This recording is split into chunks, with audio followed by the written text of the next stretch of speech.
Welcome everyone. My name is Romina de Angelis, and I am a social and qualitative research methods specialist at Statistics for Sustainable Development. In this session, we will look at the qualitative research methods and approaches that help foster just knowledge practices within agroecology. In particular, we will look firstly at two practical examples which will set the background for our group discussion. Then we will introduce the notions of epistemic injustice and then relate those to the research approaches that help foster just practices. Additionally, we will link those research approaches to existing work within CCRP, such as the work conducted within farmer research networks. Finally, we will think of some ideas for future steps that we can practically take within our work and share some final remarks or ask questions in the end. The first example relates to my own experience living and working within a tribal community in the Indian Himalayas. In particular, this community sort of rescued children from disadvantaged backgrounds or orphans and provided them with progressive education methods combined together with more traditional training into local cultural practices. I will specifically look at three aspects within this experience. Firstly, there was the fact that within the community, during out of school time, children were engaged in activities such as breaking rocks or construction work, which were usually activities conducted by adults in the surrounding villages. The second aspect has to do with the fact that local members of the community were carrying heavy bags with resources for the construction work sites. They were walking uphill carrying these heavy weights.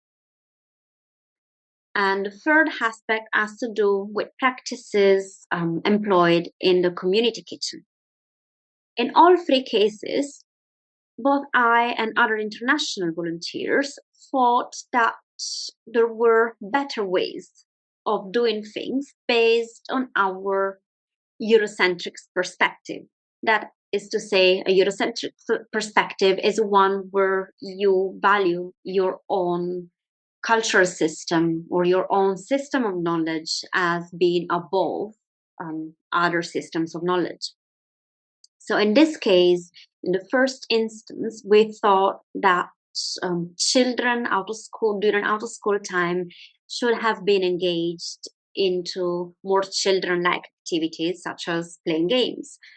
And in the second case, we thought that because the community had a truck, they could have loaded the truck with the resources that they needed uphill in the construction site, rather than having individual members having bags on their backs.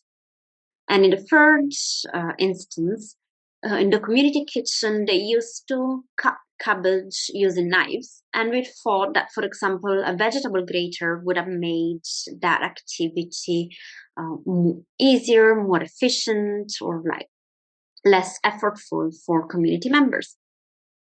We then communicated our ideas to community members, but this situation escalated to a point where what these activities meant to me was in contrast with the way they were interpreted by the community.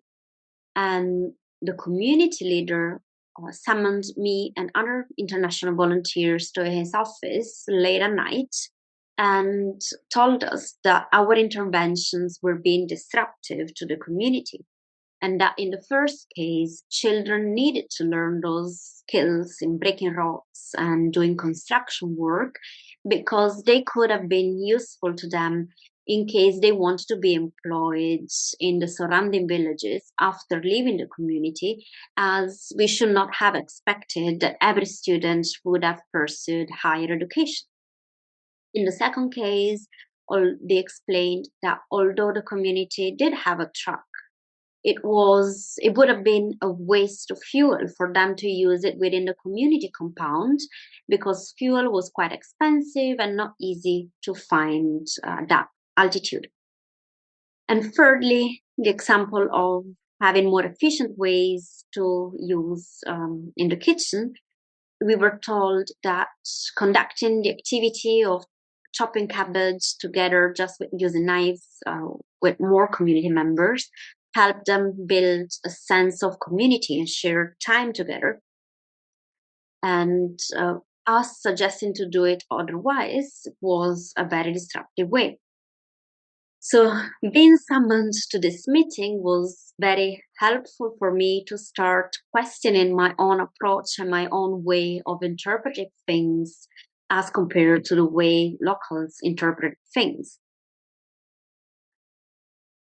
The second example has to do with a critical analysis of a development project that was introduced in rural areas in Mozambique. In particular, it is taken from a paper that critically analyzed a livestock development project in rural Mozambique, where among the aims of the project, there was the aspect of changing the mindset of local goat keepers so that they would be able to make a profit from selling goats. In particular, the implementation of the project introduced the use of a scale in order to determine the price of goats based on their weight.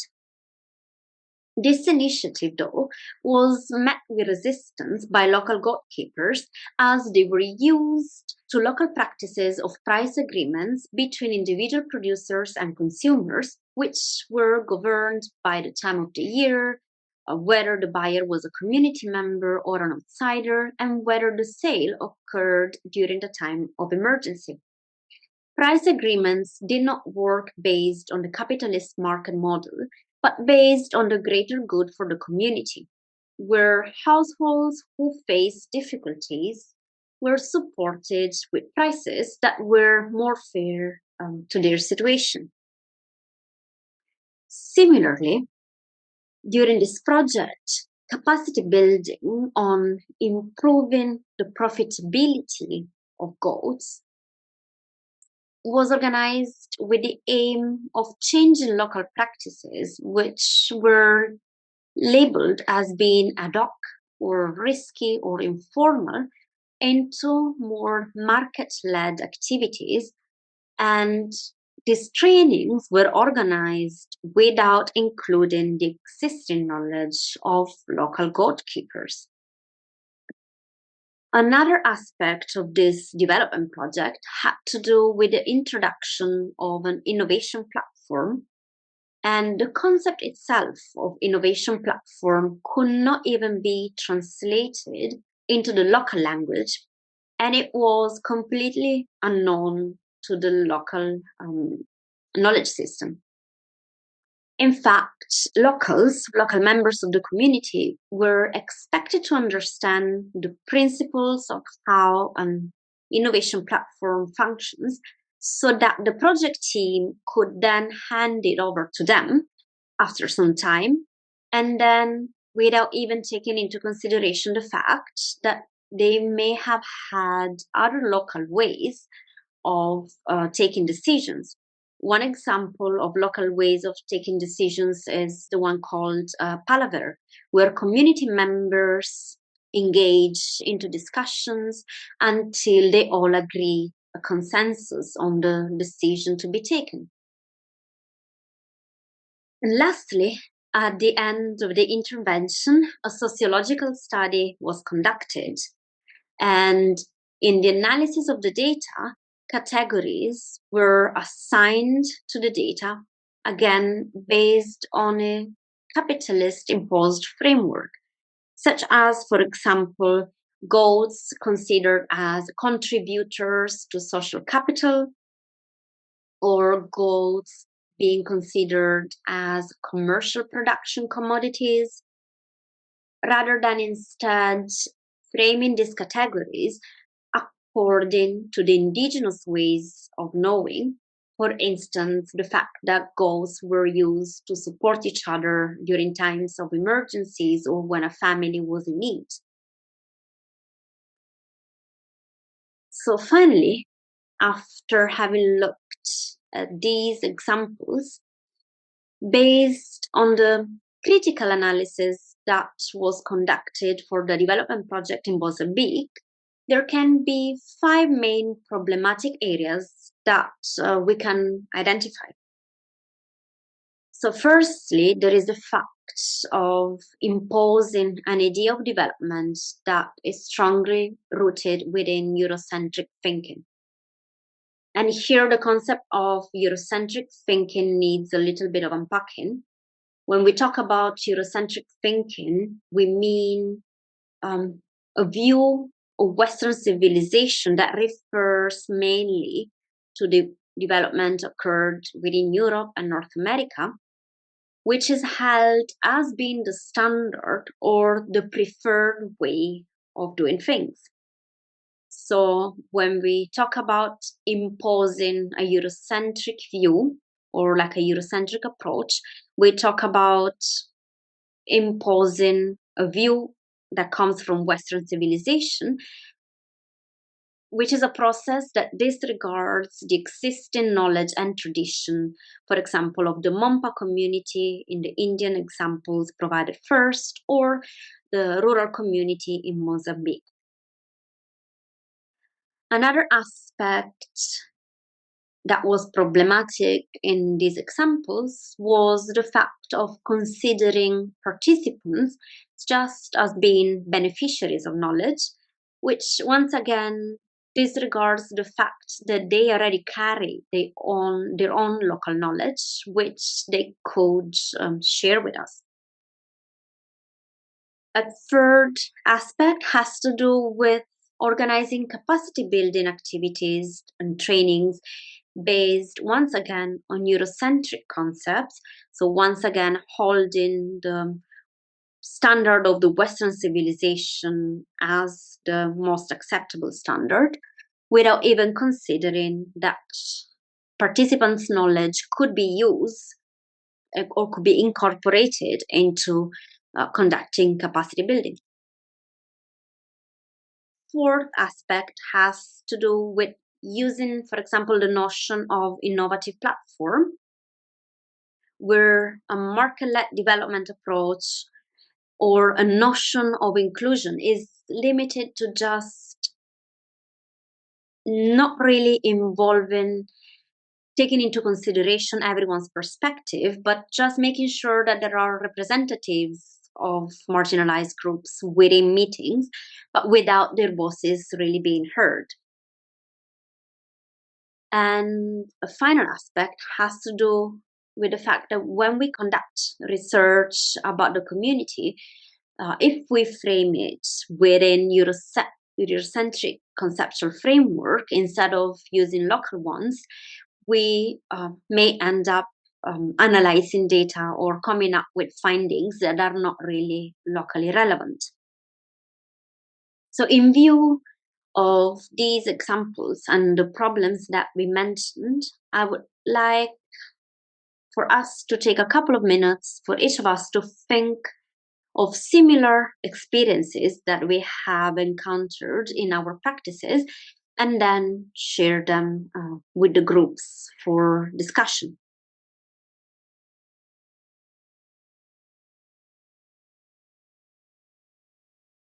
After having discussed our experiences and based on the examples shared, I would like to introduce briefly some theoretical notions in relation to epistemic injustice.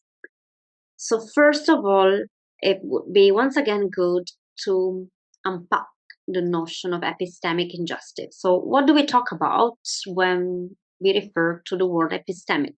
So, anything related to epistemic has to do with knowledge or to the degree of its validation.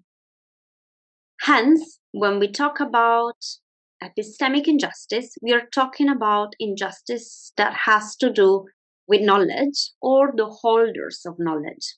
In particular, it has to do with the process of undermining the capacity of people to engage in practices where they are able to share knowledge, provide knowledge for others, or even to make sense of their own experiences. Specifically, the British philosopher Miranda Fricker developed the concepts of hermeneutical injustice, which refers to a lack of resources related to language and concepts at a collective or structural level, which puts someone at an unfair disadvantage when they are trying to understand or even communicate their social experiences. An example can be a woman that experiences a form of abuse before the concept of sexual harassment was introduced, and hence not really being able to effectively understand the kind of discrimination or injustice she was going through, and to even communicate that to the rest of society. A related concept is that of testimonial injustice, where in an interaction, the speaker's credibility is reduced due to a prejudice that is being held by the hearer. A very practical example of this process is in the context of the US or the UK, can be that of a policeman who does not believe a Black person due to their skin color, or, for instance, in South America, a police officer not believing an indigenous person. So, in order to address these types of injustice, Fricker proposes the development of virtues. Specifically, on the one hand, we have testimonial justice that is considered to be a virtue of the hearer that helps them detect and also correct their prejudice regarding the credibility of the speaker. For instance, that refers to becoming aware of our own racist or sexist outlook and trying to change our judgment regarding the speaker's credibility. On the other hand, we have the notion of hermeneutical justice, which is a virtue that allows the hearer to critically reflect on the fact that there is a lack of language and concepts in order to enable the speaker to make sense of and to also communicate their social experience. So then, thanks to this understanding, the hearer can adjust their credibility judgment of the speaker. A practical example can be the recognition of the structural discrimination that exists, once again, towards women within a society. For instance, in relation to their voices not being heard, or their work not being fairly remunerated, or their inability to hold leadership positions. Or, for instance, the fact that if within a group, within a mixed group, if women share an idea, it may not be taken into consideration. But if a man raises their hand and shares exactly the same idea, it will be valued just because it's been shared by a man. So once we become aware of this structural discrimination, then the next step would be to be able to develop a language and concepts in order to address that phenomenon. For instance, the whole discourse that has been created around gender inequality. And then once we have this language and conceptual resources, we can then think of the next step, that is to take actions in order to address these issues. So after having shared these conceptual aspects, we may ask ourselves, why are these notions and their application important for our work?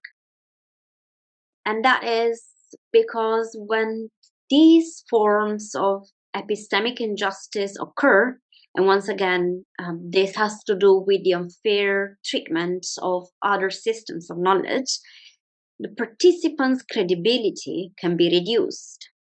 And therefore, indigenous ways of knowledge can be destroyed, and there can be an excessive Eurocentric thinking, which is a view where Western civilization that refers to the developments that occurred within Europe and North America are held as the most acceptable or the most valuable standards.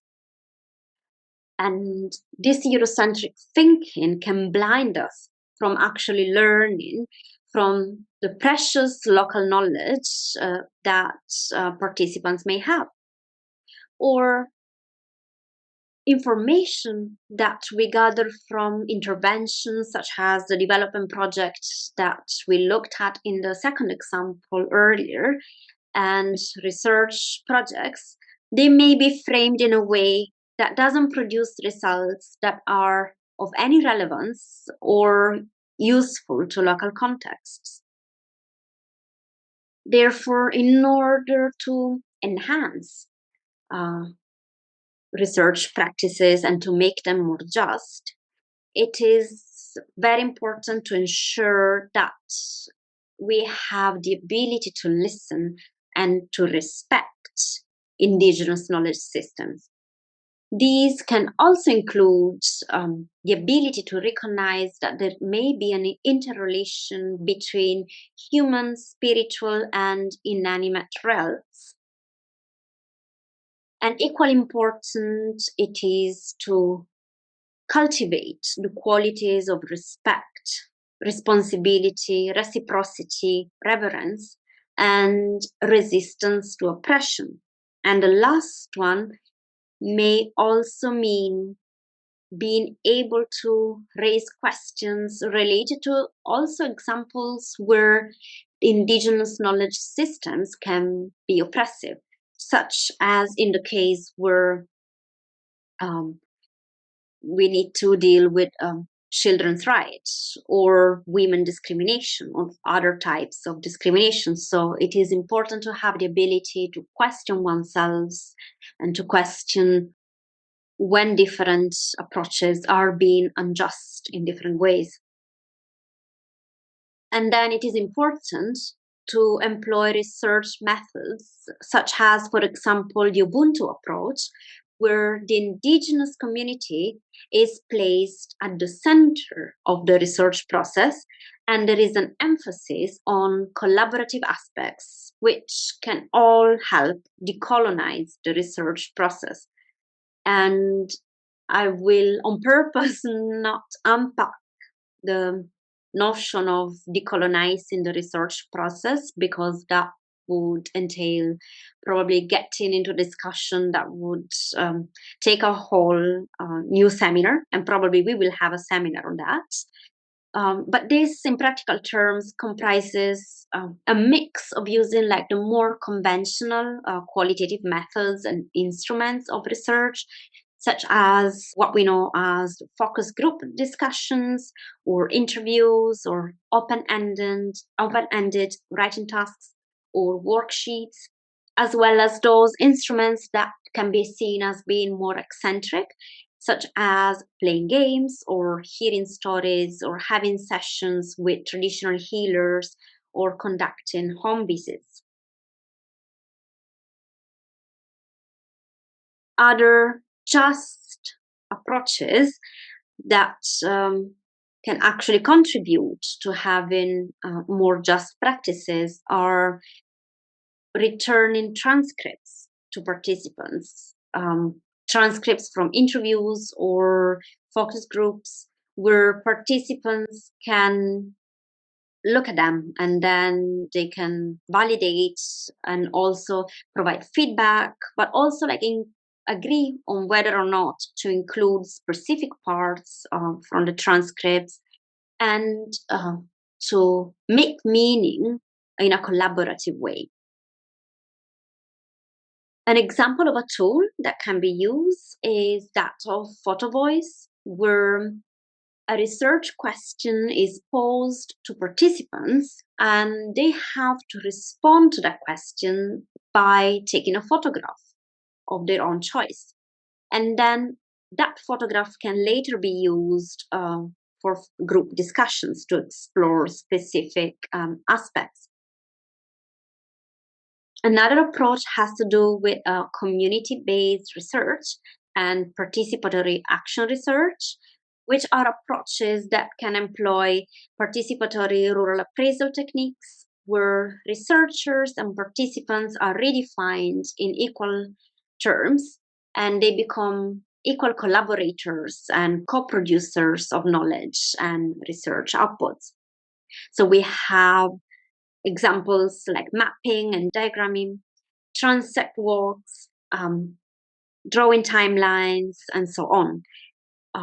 But more in specific, I would like to place the emphasis on storytelling methodologies that can enable the communication of holistic knowledge within the context of time, place, and relationship. In particular, the example of yarning, that is conversational process that involves the sharing of stories to develop knowledge. Within this approach, in fact, the data collection takes the form of a dialogical, co-constructed conversation where indigenous participants are granted the power to guide the direction of the conversation without interruptions. So, once again, how do these concepts of justice and respecting systems of knowledge that allow people to express themselves get reflected in our FRN practices? For example, we already have our FRN principles that, if we look at in detail, we will find are very much aligned with the notions of epistemic injustice, or rather epistemic justice, that we explored earlier. But in particular, sometimes it can be challenging to really ensure that all of these principles are translated into practice. So, what more can be done within CCRP and individually as a researcher? Like, what are ways where I can check whether I am actually undertaking an epistemically just approach that includes engaging in an ongoing process of questioning rather than having like a checklist of activities to carry out, because different contexts will require a different way of engaging, so there can't be a general checklist that works in all contexts. But nevertheless, there can be important aspects that we can keep in mind, such as the ongoing self-questioning of one's own and collective practices in the light of the concepts that we have explored. And once there is that critical questioning, then there can be continuous adjustment of our approaches accordingly. For instance, we can ask ourselves questions like, what unique knowledge can participants share on this topic or on this practice? Or how do I provide a safe space for them to feel comfortable to share their knowledge? And how can I then demonstrate that what they are sharing is being respected and valued? Another aspect to take into consideration is the question of whether marginalized farmers or collaborators' perspectives are adequately represented, or is it just tokenistic, which again refers to the fact of checking whether I am only including representatives from the most marginalized groups without ensuring that they get the chance to share their knowledge or that their voices are truly being heard and taken into consideration. Another question to think about is, to what extent do participants contribute to defining the methods used in the research approach? Are those designed following local culture? For instance, are methods like yarning included? And then, is the local framework, the research framework, aligned with the indigenous system of knowledge? For instance, are we incorporating spiritual aspects where these are relevant? Or do local cultural understanding and values play a role rather than us imposing our Eurocentric meanings, which again has to do with the meanings, the views that are related to those of Europe or North America that were developed in the Western civilization and that are held as being more valuable. And also, is local knowledge actually incorporated in the trainings that are conducted with the community? And an example can be that of making sure that we strengthen the synergies between multiple systems of knowledge.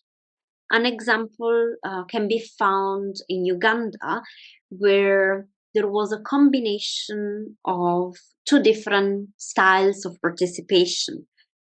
One was more like a Western democratic approach, and the other one was more based on the local style of participation in order to respect local norms. And in this way, through this combination, one could both ensure that local cultural aspects of reaching consensus, for example, were respected, as well as allowing all participants to share their agency. So more examples of these synergies would be very helpful to ensure more just practices. I hope that this was helpful, and for those who are interested in exploring some of these ideas in more depth, there is a list of references here, or they can also contact me to share more resources, or if you have any questions or need clarifications or want to share reflections, we can do it at the end of the seminar, or you can contact me directly at my email address. Thank you very much.